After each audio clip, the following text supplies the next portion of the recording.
Welcome to LSC. It's sports time. I'm your host, Bob Hintz. Today I have with me Mike London, head football coach at University of Virginia. Good friend of mine. We go way back to Bethel High School. Glad to have you here today, Mike. Good to be here, Coach. Tell me a little bit about playing at Bethel High School. I know you got to play for the legendary Killer Kozlowski, but you know you learn in your profession. You've learned a lot of things through the year. You started off in high school. Yeah, actually, my dad retired from the Air Force, and we were going to Tab High School for a couple of years. And the last year when he retired, Koz recruited me. Oh, my bad, Koz. I didn't say recruited me to come to Bethel, and so I spent my senior year at Bethel High School and was there with him. And he told me I was playing quarterback for Freddie Mitchell at Tab High School. So when I got to Bethel, Koz moved me to tight end and played a little bit of quarterback. But I've had a great year there with Frank Brown and Sean Gale. We were all on the same team, at that time. Right. So it was really neat. But the experience of playing at Bethel, with the crosstown rival Hampton, and playing the other schools, in the PD was something that was an experience that you don't forget. Right. Now you mentioned a couple of people. One of them, Frank Brown, whose son is now quarterback at Bethel High School. I don't know if you're aware of that or not. But Sean Gale, and that was a great group that you were with. What was the experience playing with Koz? A lot of people don't realize how much psychology Koz uses when he's coaching. It was an experience that if you didn't know that he actually cared for you as a player, you'd think he hated your guts. But Koz was unique in his own way. Way he'd get in your face and really encourage you, and to get it right, and get it, or do it over again. Right. But it was a great year of a learning experience, and after we were done, Sean and Mark Roberts and Frank Brown, we'd always do our Koz imitations about, you better do it the right way, you won't do it in at all, So, and he spit in your face and all that stuff like that. So, but it was a very unique experience and led to an opportunity to get a scholarship later on at the University of Richmond. And talk about that experience, because that, not everybody gets a chance, but you went through a recruiting situation, basically what you're doing now yourself, but you were recruited. You went up there, and what did you go up there as? Not a defensive end or a tight end? No, I was a quarterback at, as I said, at Tab High School under Coach Mitchell, and I played tight end, some linebacker, with at Bethel. I was recruited by Phil Alamation. It was probably a name that people maybe remember. Right. Coach Alamation has coached at many, many different places, but I was recruited as a defensive back, at the time that Richmond was a 1A program, playing Auburn and West Virginia, schools like that, and I had a chance to go up there and play for 4 years, play as a true freshman, and have a career up there with two really good head coaches, Jim Tate and then Dal Shealy, my last couple of years. Right. And when you left there, a lot of people thought you just went right into the police academy, but you didn't. You went down and was a free agent for the Dallas Cowboys. Yeah, I was a free agent with the Cowboys, and Coach Landry was the head coach then, and Bill Bates. We were in the same secondary at that time, and I'll never forget a story that Gene Stallings was a DB coach, and so first part of camp, we're in camp. We're all about 15 DBs are sitting in there, and Coach Stallings says, "Any of you boys got a can of Skol?" And of course, Bill Bates being from Tennessee, and he whipped out a can of Skol, so all the rest of us looked at each other like, we're not going to make it. He's going to make it. And Bill went on to have a great career there. But it was a great experience. I ended up getting cut, which is not a good experience. But at the same time, it builds, adversity builds character. And that was one of those things that I thought I was going to be an NFL player my whole career. But thankfully, I graduated from Richmond with my degree. And, and after that stint with the Cowboys, had a chance to move on to something else that I wanted to do with my life. Well, and you went back to Richmond, went through the police academy, and became a detective eventually. And what got you from there to coaching? That's a big switch. Yeah, it's a life-changing event that occurred. One night, actually, my partner and I were pulling over a group of young men that were in a van and had, to make a long story short, had a gun pulled on me, and Whoa. the trigger was pulled. Thank God the trigger didn't go off, and we ended up charging this group of young men in this van for several different charges. But because they were underage juveniles, the judicial system kind of took it easy on them, took it light on them, and at that point I was just like, you know what, I think I'm going to find something else to do. And Jim Marshall was the head coach at the University of Richmond at that time. After I had been a Right. detective up at Richmond, and I went to his office one day and said, listen, I'm looking for a career change. And because he was one of the assistant coaches when Dal Seeley was there, he hired me as a restrictive earnings coach. So that's when I started my college coaching career back in mid '80s, late '80s. Right. And that's what I've been doing ever since. Explain that position to me. That's different to me. In FCS football, or known formerly as Division I AA, there's a certain limitation of staff members, full-time members that you have. Myself and another player, Mark Palio, were former players that wanted to be coaches, that you could do limited recruiting, but you weren't a full-time salaried coach. So they called it restrictive earnings coaches, and I believe they still have them now. And that was an opportunity to get guys in the profession that maybe were players, or maybe guys that were looking for opportunities to be with teams or coaches. So I did that for a couple of years, and then kind of moved up the food chain from there. You did move up the food chain a little bit, but you left there, and did you go from there to William & Mary? I went from a part-time assistant to William & Mary. Coach Laycock hired me as my first full-time job there, and then from there went back to Richmond. Right.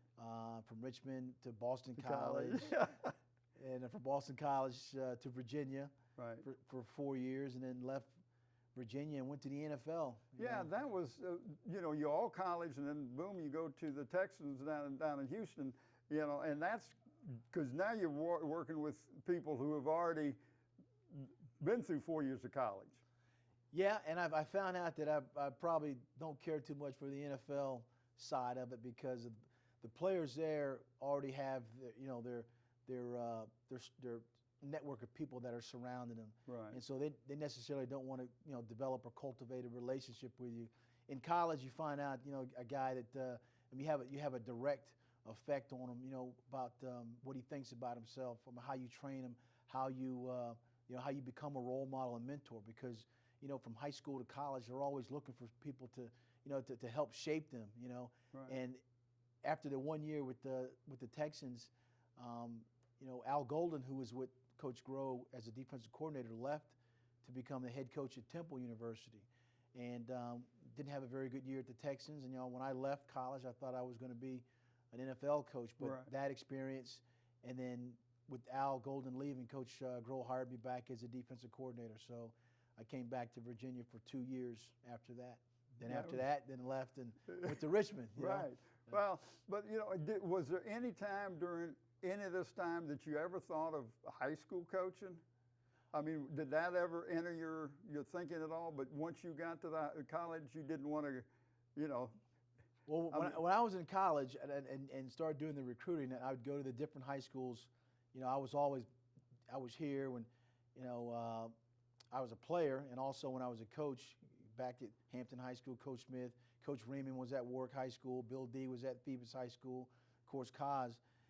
I saw what they do on a day in, day out basis, and my hat goes off to high school coaches, because there's so much that they do. Line the fields, coach the players up, take them home, feed them. There's so many different things, and once I had an opportunity to coach in college, I felt that that's what I wanted to do. Right. And but with the tremendous amount of respect for the high school coaches here, I just had an opportunity to stay in college from moving from place to place. And that's, like I said, that's what I've been doing ever since. Yeah, I can remember when I was at Buckrow Junior High School, I would come in, I had to sweep the floor, gym floor, gym class. But once you move up, you don't want to go back. So I can see once you got to the college, there's no way you're going to go to high school. Not only more details and things that you have to do, but the level of the athlete is much better once you get them in college, because you're getting the cream, right? hopefully you're getting the cream of the high school, and then when you get to the college level to go to pros, you're even getting the cream of that. So right. That's what you aspire to do, is Right. recruit quality young men that can do well in, academically, and also do well on the field. And it wasn't as much as not going back to high school. I mean, because I never forget where I come from. I'm from down around this area. My parents still live off of Michaels Wood Drive, right behind Belleville High School. And but it's a matter of just I played college ball, and just wanting to be around that.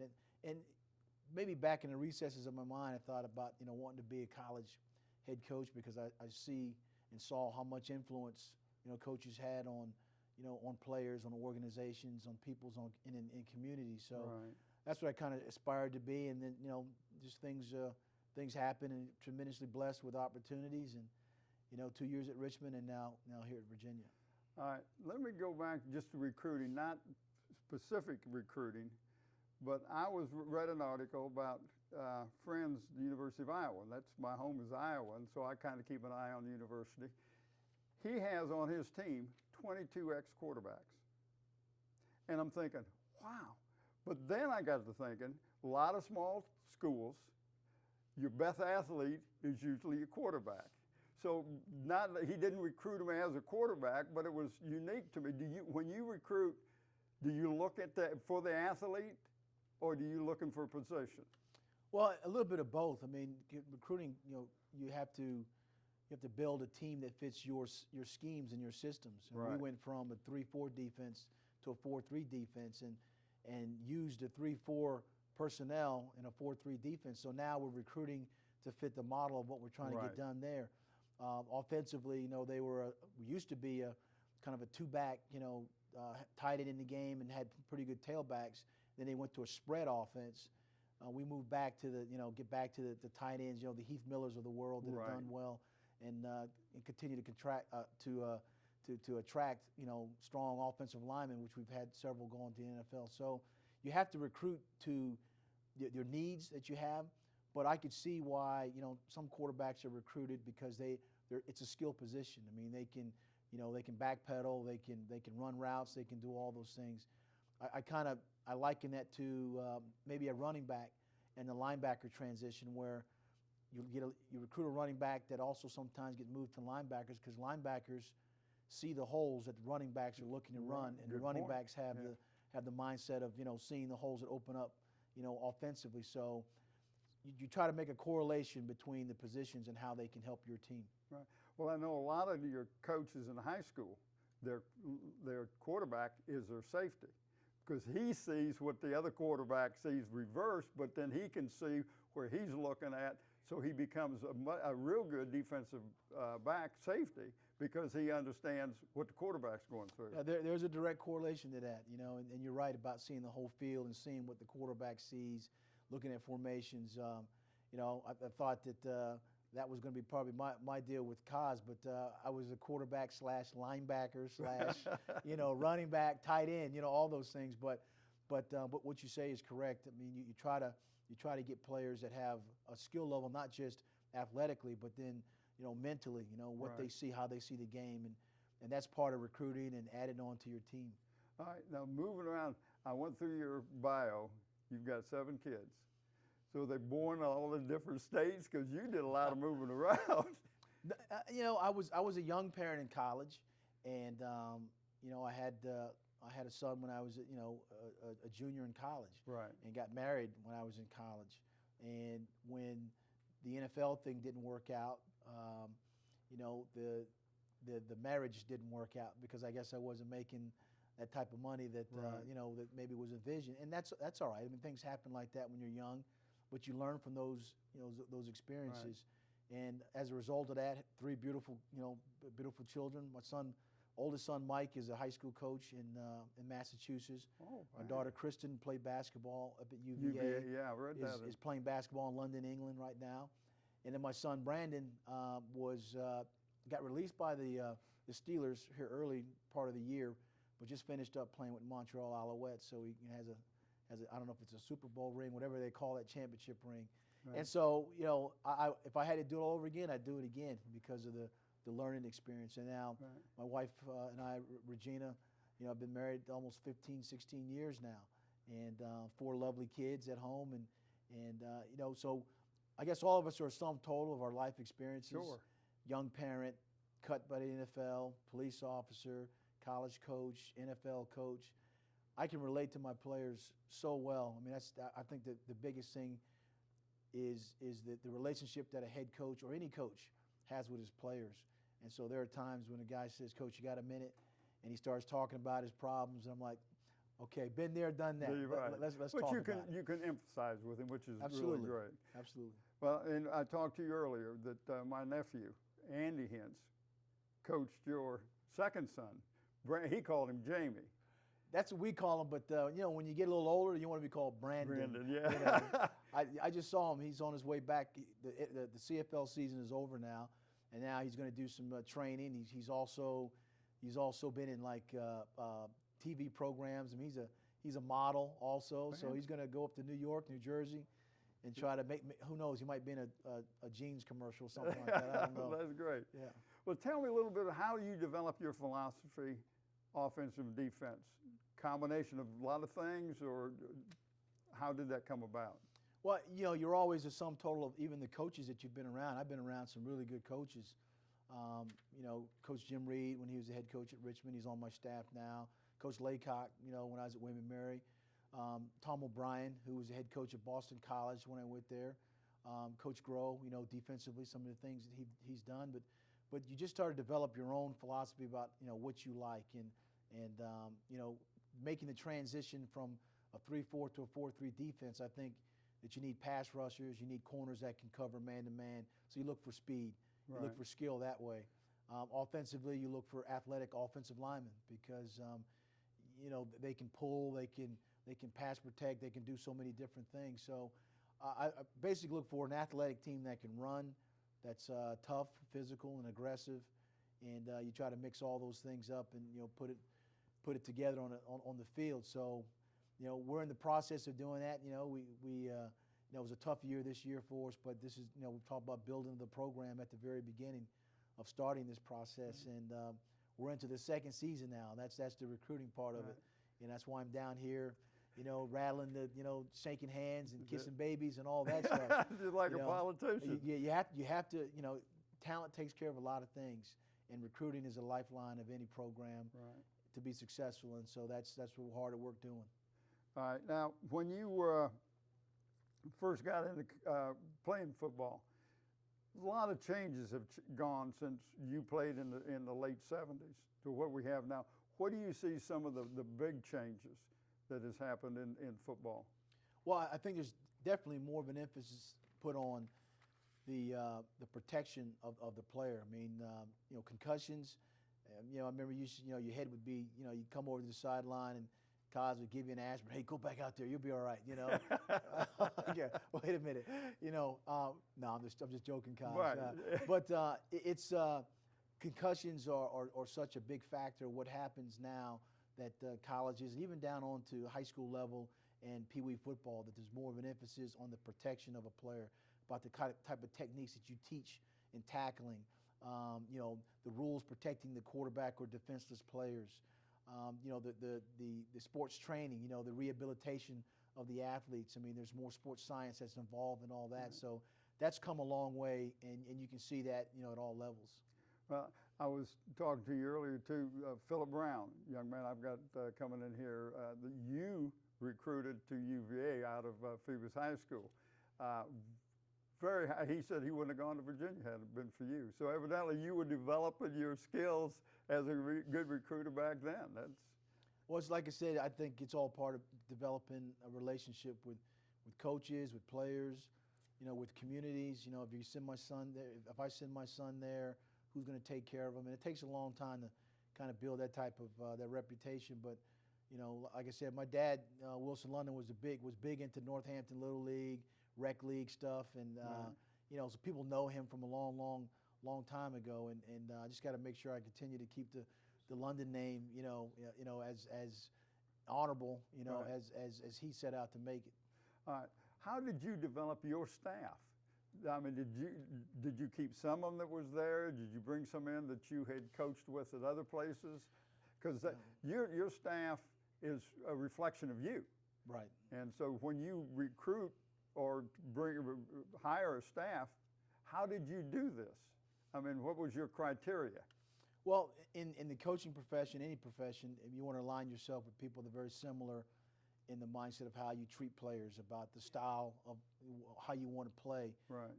About the recruiting aspects that they have with them, and I brought 3 coaches with me to Virginia from the University of Richmond.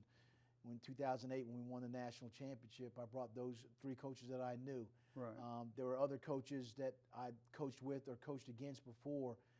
Coach Reed, again, like I said, when I was at Richmond, he was the head coach, and when I was an assistant, he went on to the NFL, brought him back. And you just kind of try to align yourself with people that are similar to your philosophy, and guys that can. Anthony Poindexter was a great player at Virginia. He's still there. Sean Moore was a great player at Virginia. Right. He's there. Ron Mattis was a defensive lineman that now coaches our offensive line. So there's some UVA alum, football alum. There's coaches that I knew previously and had it coached with, and there's some. And Bill Lazor, offensive coordinator, comes from the NFL, but I know him through people that know me. Bill Musgrave, who was at Virginia when I first got there, is a quarterbacks coach for the Falcons. So when you talk about, hey, what's this guy like? What does he like to do? What are his schemes and systems he's run? That's how you build your staff, and right. that's what I was able to do. Well, you're lucky to be able to surround yourself with the people of like mindset, and you get them on the same page, and you don't have to oversee them. I'm sure that's.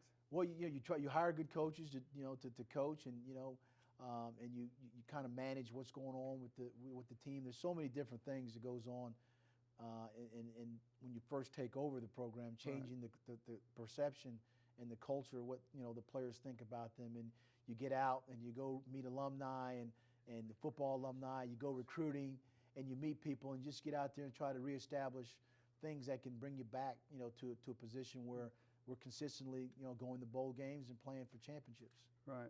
Now, we're basically going to finish this up in just a second, but when you were playing and you watch Kaz, and Kaz calls the offense, calls the defense, what do? Do you let your offensive coordinator, you basically go over your game plan, say this is what I want you to do, or do you call the plays? Yeah, how does that work? I've done it different ways, but this particular year with Coach Lazor and Coach Reed, and then Anthony Poindexter, our special teams coordinator, I meet with them prior to what type of game plan that's in and some of the things that I'd like to also see. And then during the course of a game, my headset flips both ways, or even with Coach Poindexter about what's going on. And so, I've been in places where the head coach has called one side of the ball or the other, right. Where the coordinators call it.